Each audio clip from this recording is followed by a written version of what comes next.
Sisake, are you there? Y- Can you hear me? Yes, I sure can. Woo! How's it going? Pretty good. How about yourself? Ah, yeah, keep it together. I'm trying to keep Well, together. What's new and exciting? oh, just living the dream. Trying to anyway. Oh, that's it. That's it. I mean, so great to have you on the show tonight. Thank you. Um, oh, thank you so much. So, yeah, man. So, I mean, let's for those that are watching, tell us, tell about how it all began for Sis Siaki, man. Oh man, I was just a 13-year-old kid that wandered upon a wrestling school and never stopped.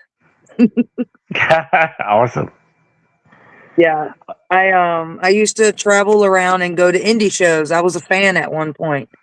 So I used to travel around, go to indie shows, and then I met Jimmy Valiant, the Boogie Woogie Man, and that was it. The next week I was at his school and I had already signed up and that was it. End of story. Oh wow, man, that's great. So, what was it like actually? Um, I've been to the Boogie's school there in Virginia. Um, tell tell us what it was like, being being under tutelage of such a legend in the industry. Well, at first I didn't really know who he was with me being so young and him an older man. But then once, of course, I did my research and stuff, I was like, this is insane. Like, this man is so nice to me. Like, he believes in me. It's insane. It was unbelievable, honestly. Oh God, I can only imagine. I mean, I know at his school. I mean, he's got like photos of like so much history. There's posts on the wall and everything. It's just fascinating to witness. Oh, yeah. Every time you look, you find new pictures. It's ridiculous. That yeah. Does he have someone you up there on there now? Everywhere. There's even yeah, there's even a picture of my mom when she was 16 and she met him in Roanoke. Fantastic. Oh, Yeah. that's awesome. That's so cool. Oh man. Yeah, man. That is so cool. I mean, I mean, so you've got the training and all that from Boogie School.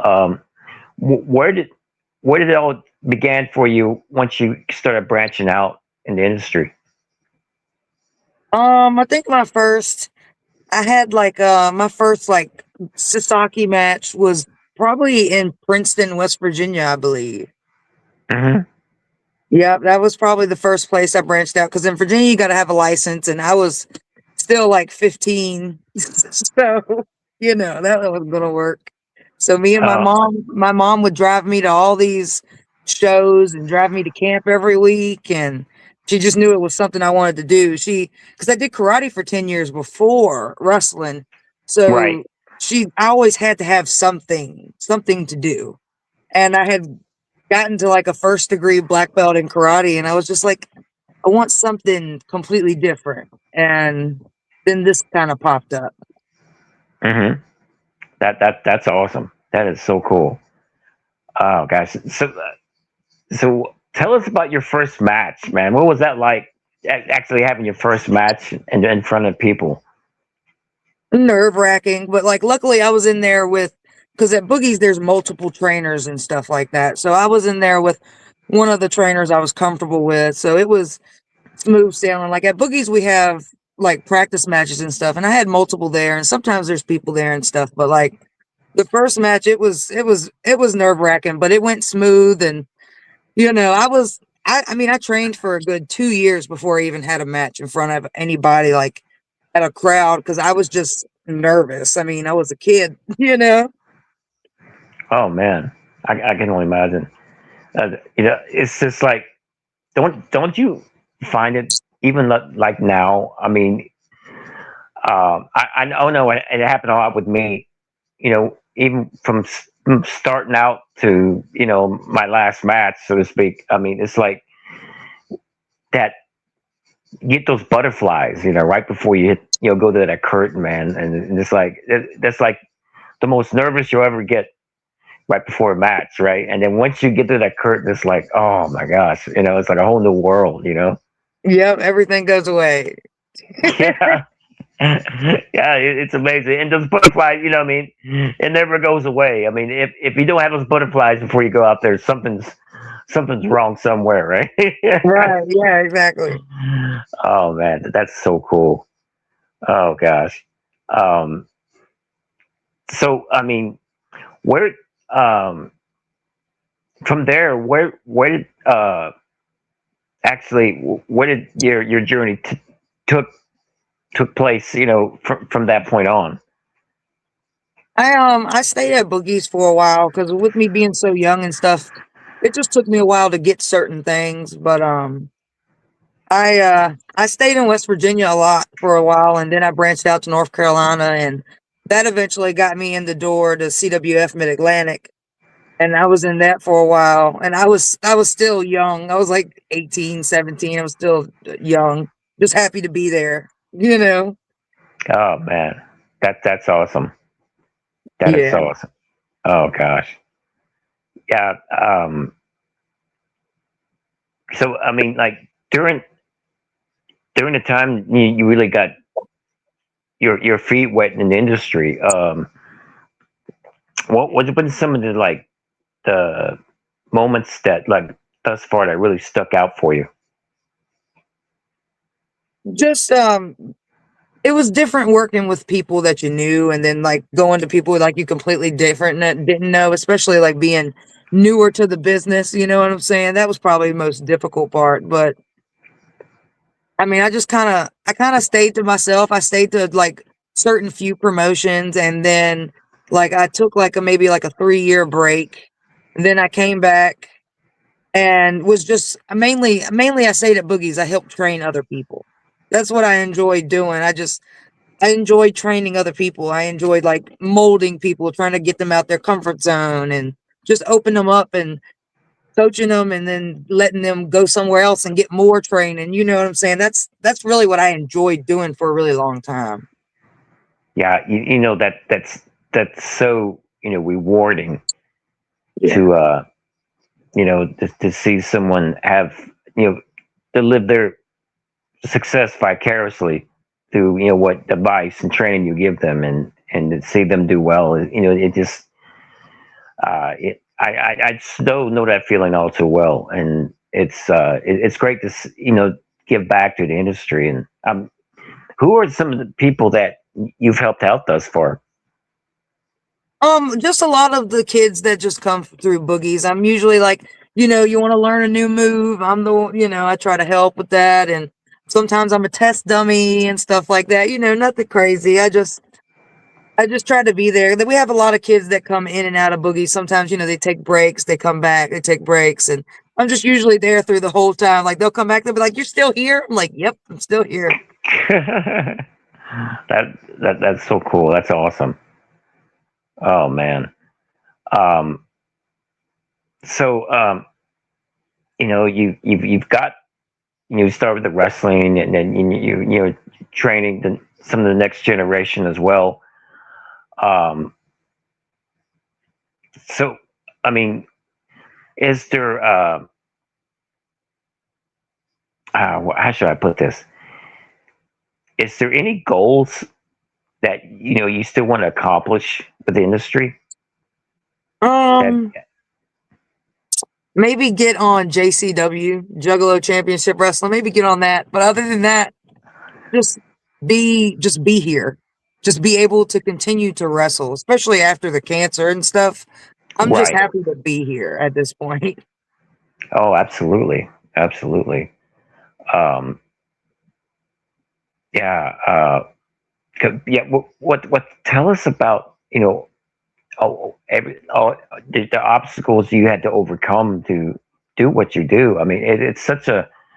I mean, you got such a great story. I mean, fill us in. Yeah, I was diagnosed with stage 3 breast cancer at the age of 29. kind of caught me off guard. Like I was really getting into going to wrestling shows and wrestling everywhere again. And then bam, cancer. So then I had to go through all that. Chemo was definitely the worst.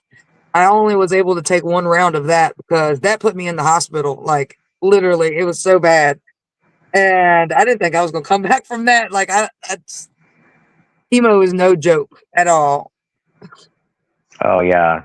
I bless you, man. I can't even imagine. I mean, Yeah. what you had to go through. And It's. I I mean, only you go. You do it. oh man, it's I mean, you're such a walking testament of inspiration for others to follow. God, what I know you hold that responsibility very seriously. Being that inspiration to others. I mean, if if there's others out there that are listening to the podcast and listen to your story, what advice would you tell them that what they're going through? Take it day by day.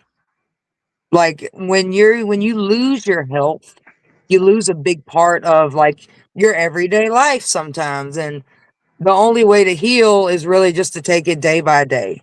Because like when I tried to look at it from a long perspective, I was like, I get overwhelmed, and then I'm like, I'm not gonna make it. I'm not gonna be able to come back and do this. And then I'm like, oh, but if you take it day by day, oh, I can get through today. You know, Hmm. that's the best thing that I've. That's the one. It really helped a lot. Like just I'm gonna focus on today right now. Right. Yeah. Uh, Absolutely. And it's like you've championed being in the wrestling business. You've helped others. I mean, you pretty much championed in life. I mean, you really accomplished a lot. I mean, if you think about it, I mean, really, I mean, it's huge what you've done thus far. And I rescue animals in real life too. Oh man. So like I do a lot. I really do, but sometimes I feel like I can do more. And that's why like whenever I'm at my merch table and stuff, I tend to those kids. Like sometimes they just want that little bit of interaction, because I was one of those kids at one Right. point. And like, it's just I enjoy the being able to give back a little bit here and there. That's amazing. That really is. That's so cool. You mentioned JCW. Uh, it's so funny because I'm actually an OG Juggalo in a way, Same. and turns out one of the uh, one of the ICP guys used to manage me in the Indies years ago, right? Mhm. And we met up in like WCW years later, right? And it's like and we were staring at each other in the locker room. It was like, dude, where's my car? Right? You're like, dude, you're from the film, right? Movie, and we recognized each other and like, oh my gosh, talking about small world. Yeah. But because this was a while back, and I remember Gypsy Joe. I don't know if you heard of Gypsy Joe. He was like the oldest living wrestler. Right? But he would go to some of those JCW shows, right?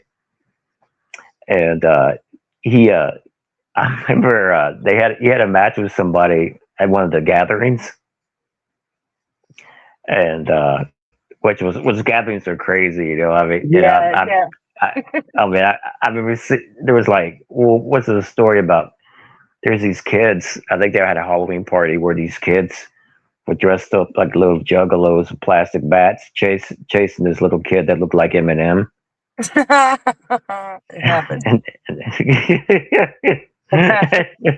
oh, it's nuts. And um, this Joe said the story about he had a match with somebody, right?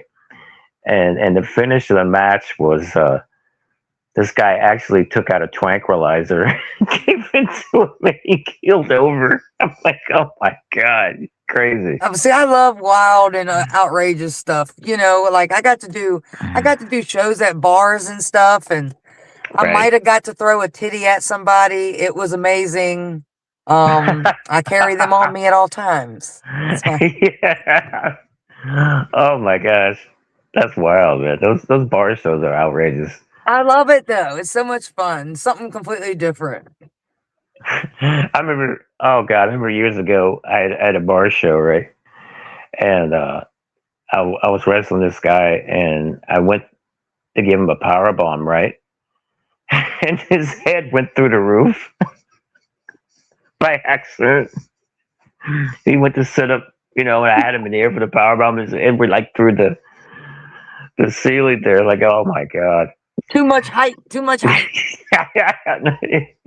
And I had to literally had to pull him down from the ceiling because he was stuck. Oh jeez, too much. Good, good times. But but yeah. JCW, man, what a place, man. I hope we can get there and do some work with those guys. Those gosh, it's good to see them still doing their thing too. Yeah, definitely. There's there was this guy who used to go to the gatherings, Juggernator, or I think that's his name, Juggernator. And I would do some shows with him, and I would make Eminem jokes to him. I did. He's like, what? Yeah, it's too much, man. But yeah, that's really cool, man. Because I mean, man, I mean, you've done so much already, like we were talking about earlier. I mean, uh, and this, what I mean, and you're still, God, you're still going strong. I mean, that's amazing. Yeah, they said I was going to be out for a year and a half. I was out for 5 months. 5 months, wow, Yeah. man, that's incredible. I was like, that That's don't work for me. right. That's amazing. I mean, gosh, it's I mean, it just it goes. You have such drive about you, and I wish more people had that drive. Well, I had a lot of people behind me too, and like checking Well, in that's on good. me and stuff like that. I had a lot of people there, so That's good. That's good. That support system is so important, so vital. most definitely.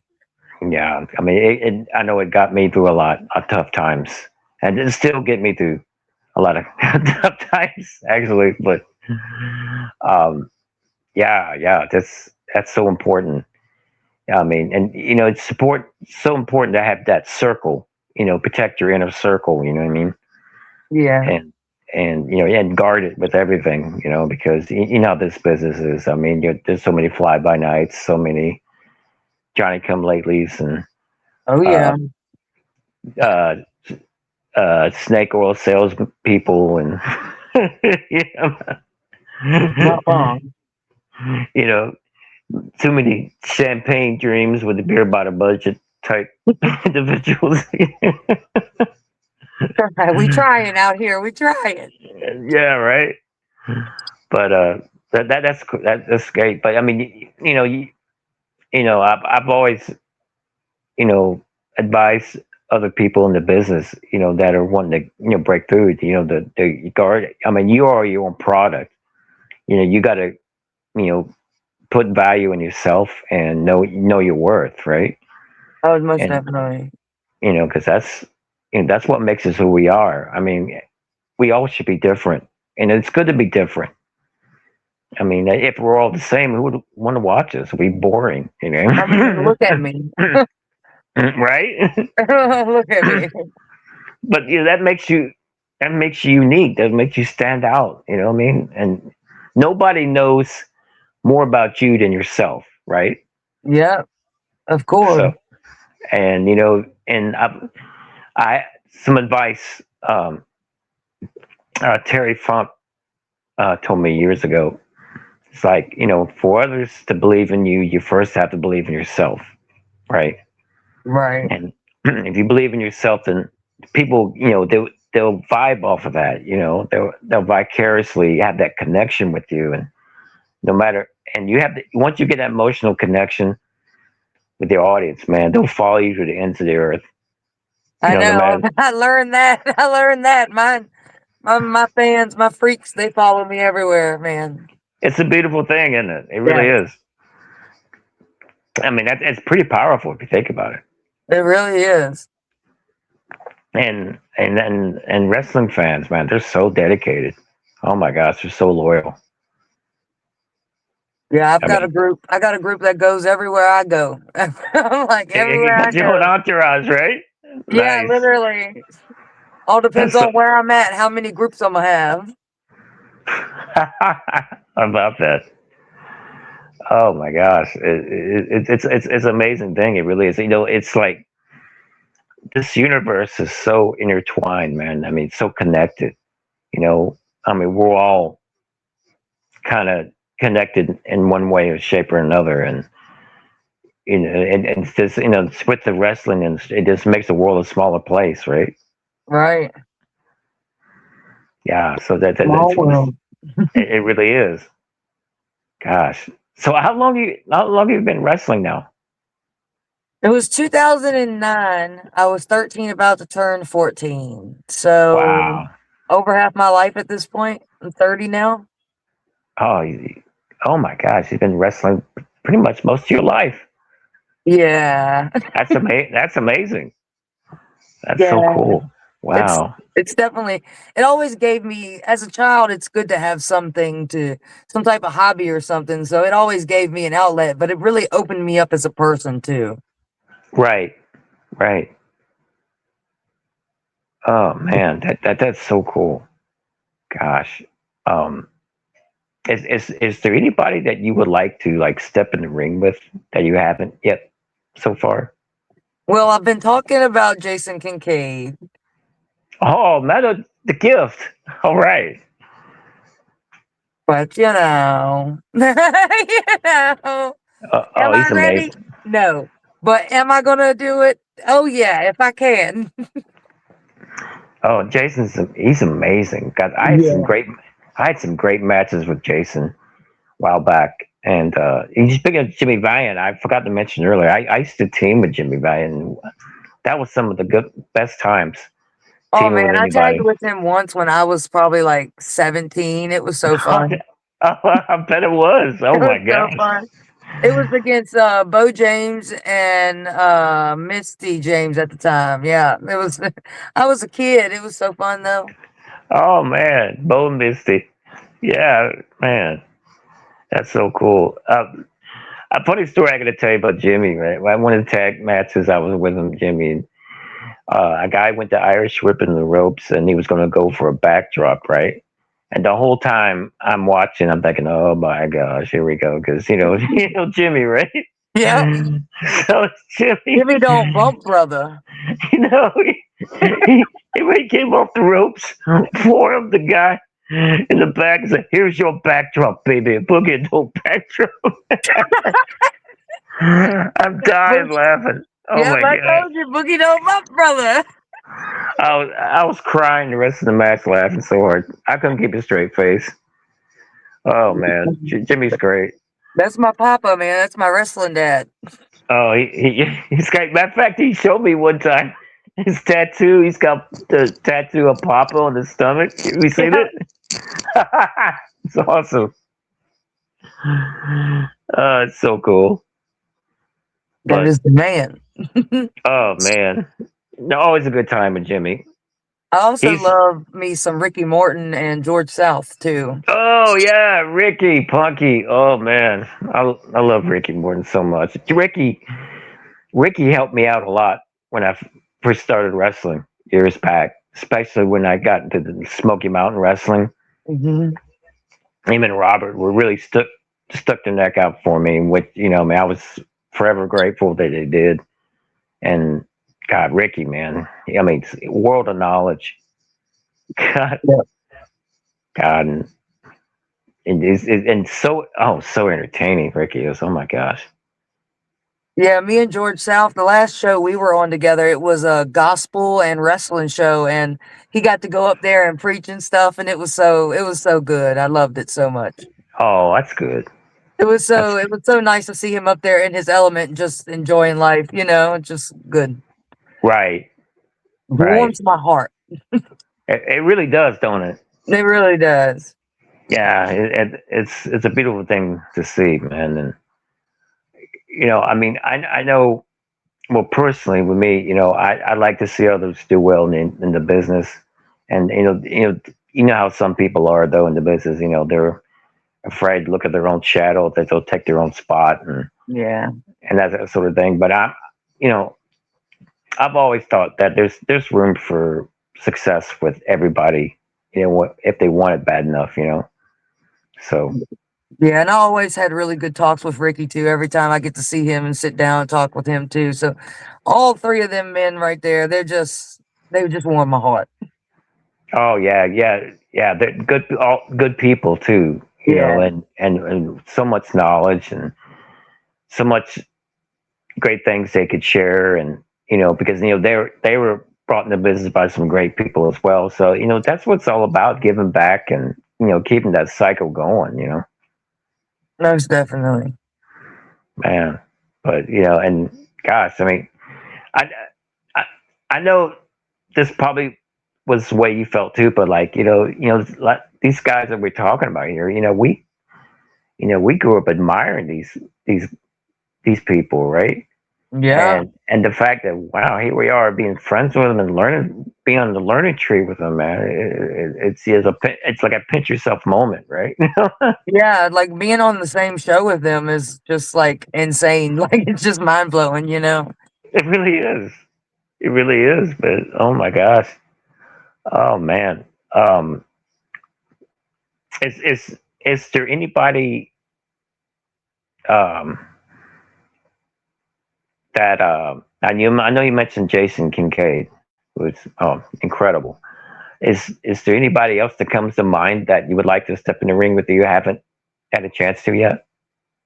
Oh man, I'd really like to do some more like intergender matches just in general too. Like I'm really open to because there's a lot of like because I grew up in the wrestling industry and there wasn't a lot of women at the time. So like there's Mm, a lot of like my friends from years and years that I've just never gotten to wrestle. And right. like it needs to happen. It needs to happen. Absolutely. Oh yeah, yeah. Then like I love tags too. I mean, I can still wrestle two different people. It's fine. Right. And I mean, and like tag team wrestling, such a lost art now, man. Gosh. So it's. I mean, I I think with know. the big lucha influence right now, it's really coming back a lot. So I think it's Yes, it's really done hit gear again. So yes, and it's really great to see the lucha libre style catching on now. Um, especially like God, who would have thought WWE would have bought AAA, and now right. they're doing their thing, right? I And love I'm it though. saying, It's such a great opportunity to showcase so many, like, because they're all so talented. Like, they need to be seen. Like, people need to know about these people. Like, they need to know. yes, And some people just don't know about them. And then, like, now they're getting this light to where you can see so many more of them, and they're all just so good. oh, they're incredible. I'm, I remember when I had a chance years back to go to AAA with Jake Roberts, and one of the first things I told Jake was, Jake, are we going to have to do a lot of? They're very acrobatic, and Yes. Jake was like, "Look at me. Do you think I do all that stuff?" But it was Love it great. I mean, though. yes. Once we got over there, I mean, I learned so much from the luchadors and being there with some of the greats. And what was so cool about it, a lot of people that I worked with there followed me into WCW when I got in WCW, right? Right. So it was like a big reunion. when we got the WCW, luchadors there. They're like, this is so cool, right? Yeah, it's like they remember me. Oh man, it was so cool. Yeah, we used to go to shows snacking on Cracker Jacks and eating drinks. It was so much fun. And I remember when I had a wrestling school that one of my lucha friends from Mexico, La Flecha, right? He was trained by the Villanos, Yeah. and he would bring his students over and wanted me to teach them mat wrestling because they knew the lucha style, but he wanted to have knowledge of hold submissions and all that. Yeah. Yeah. And I would help them out, but just I remember watching them warm up and train, and it was like, oh, it just blew my mind how good they were and acrobatic they were. And so Yeah. I mean, it was a learning experience for me too, right? Watching the luchadors in Mexico and uh, as well as and the fact that I could help some of the students out was really really cool. So it was a learning experience for everybody, more or less. It's really awesome. It's crazy. Like it's I want to be like them when I grow up. You know what I'm saying? Like Right. Oh man, and they're so entertaining. Oh my gosh. So I mean, it's never a dull moment too, and it's so colorful. And I mean, everybody has a character. Everybody has yeah. a gimmick. Wanna you I know love it though. I love it. everybody? That's I love it. Yeah, that's what the way it should be. I mean, everybody should have their own story, have their own thing going on. Yeah, most definitely. And and people. That's what they want. I mean, people want to get involved in the story. I tell wrestlers all the time, bring your audience in your story, man. That's what they're there for. Yeah, they want to chant, they want to boo, they want to scream, they want to do that stuff. They want to be involved. And I mean, Right. honestly, I want you involved because it just makes everything so much better. It really does. And what we do is supposed to be entertaining. It's supposed to be fun to do. And if you're not having fun, this is like with anything in life. If you're not having fun doing what you're doing, then something's wrong. It's time to change the tone. Definitely. Like I love being the face. I love being the heel. I love being I want you guys to yell at me. Tell me how you really feel. That's what I want. I love it so much. Right. Right. And I love And, like trying to come up with like a comeback right in the middle of it. Like I feel like with indie wrestling you get a like real personal experience. Like cuz right. everyone on that side of the ring, someone is going to get an experience cuz I'm going to say something out of pocket. Yeah. Exactly. I mean that's what it's all about. That's what we live for. Most definitely. you The know? little tiny, the little those little moments like someone will think about that for days and days afterwards, but it's just as long as you have fun. That's it. And there's people to have fun with. Bring him in your world. Definitely. The world is crazy enough as is. Yeah. we Right. just trying to enjoy not thinking about that for a few hours. Yeah. I mean, that's what entertainment's all about. It's an escape. From reality. You know what I mean? Yeah, And that's and that's what makes us like larger in life, if you will, to our audience. So shoot, man. I mean, wrestling's supposed to be a good time. I agree. Yeah, that's really really really cool. Um, so, is there any? I know you mentioned that you help out the animals. No babies. Yeah, I'm with you. There's oh gosh, so much. I love animals so much.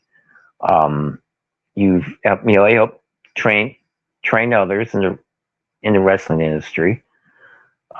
Is there any other projects that you're involved with right now that you're Any doing? what? Any Other what am I doing? Projects? projects? Oh. Hmm. Well, I paint, so there's always a project. Okay. Yeah, there's always a project. Like I've just recently started selling my paintings at like my merch tables and stuff. So nothing's over $30. I try to make sure everything is affordable and just fun to look at. Oh, that's great. So you're an artist. Right on. Yeah, I've painted my doors, I've painted walls, I've painted walls in my mama's house. It's it's everywhere. Nice. It's fantastic. Oh man. Um, so what are some of your best paintings thus far that you've created? I love doing snakes. I Hmm. love doing like mushroom ladies, like women figures, but with mushroom heads or like mushrooms growing out of their bodies, stuff like that. I love Oh, like nice. nature, yeah, nature and stuff. I recently drew a possum. I was very proud of my possum. All right. So I'm keeping Awesome. him. I'm not selling him. He's nice. I had to drop. Yeah, I worked real hard on that possum. Oh Um, man. yeah, I love doing like space and sometimes every now and then do like spooky stuff. And I love doing skulls and ghosts. And I've done ghost ladies. And I just like doing a little bit of kind of whatever I want to draw because I only started painting Hmm. because I wanted to learn how to draw. So Right. whatever I kind of want to draw, I just kind of, if it turns out good, you got to paint it. If not, it's just going to sit there and you got to do something with it. Right. Yeah. Exactly. That's so cool. That's cool. Yeah. I'm gonna have to check out some of your paintings sometime. Yeah, I need to post more, but like I'm self-conscious, okay? And I shouldn't be because art is art and it's fine. But Right. I need to post more online and like I think I'm gonna work on that next week. Fantastic. Yeah, please let me know if you do. I'd love to check it out. And like I'm working on this really, really big painting from like Killer Clowns from Outer Space. It's three different clowns on it. Nice. So, but Nice. like I don't know if I'm be able to sell it because I'm like, I don't know how much you sell something with this much work in for. I'm like, I don't know. I think I should just keep it. It's so nice. Oh yeah, yeah. Yeah, so I'm like, I definitely still got to post it though, but it's not quite done. It's got like two more sessions on it, then it'd be done. Oh man, I'm excited to check it out once you got everything together. That's really cool. I also did another, like one of the like little popcorn monsters that come out of the Jack and Box from the Killer Clowns from Outer Space. I finished that one. I should go ahead and post that one too because that one was super cute. Fantastic. Yeah, I Oh, really need to post more art. Artists, post your art. I'm so bad about it, but y'all need to do it at least. If I'm not going to do it, y'all need to do right. it. Oh Because I'm man. so bad. Oh gosh. So, um, do you have any um, events coming up that you would like to plug? I'm in North Carolina both days this week, so that'll be fun. All the information's on my Facebook, and to look me up on Facebook, that is SIS and then SISAKI because they don't let you put the Great Sasaki on Facebook. You got to have a first Hmm. name. So, and everyone always called me Sis growing up, so I just Sis Sasaki. All right, that makes sense. Yeah. That's really cool. Well, so where could fans stay in touch with you? I'm on Facebook and Instagram mostly. I haven't really branched out farther because life is hard. Yeah, Yeah, I get. life is hard and life be lifing. So just those two places, and it's pretty easy to find me. And on YouTube, all you got to do is type in my name, and I pop up there too. So Fantastic. That's cool. This has been great. Thank you so much for coming on the show. So no, I appreciate you letting me come on and be goofy and let people know who I am. I'm not just like a little freak with no titties, you know. I mean, I'm more than that. right. Absolutely, man. You're the best, man. I'm gonna get shirts made saying the titless terror. Okay. So that's the next goal for merch is t-shirts saying the titless terror. So Oh, okay. got to. Yeah, yeah. Keep that merch going, man. Got to, man. Got to. That's That's how I'm great. able like to be able to go a bunch of like different places and stuff. Cause I try like especially now, like most of the time I tried to stay in like just Virginia, North Carolina, West Virginia, but I've been in Tennessee and Maryland and New Jersey. I'm going to Massachusetts in a few months.